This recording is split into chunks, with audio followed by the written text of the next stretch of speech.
Jax. What?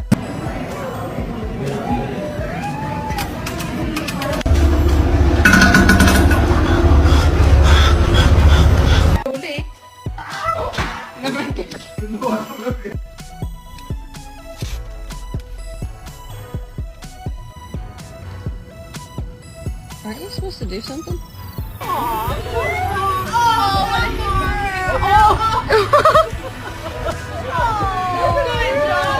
My GF just got a dog, but I think the dog adopted her. Oh my god. It is bedtime. Let's go.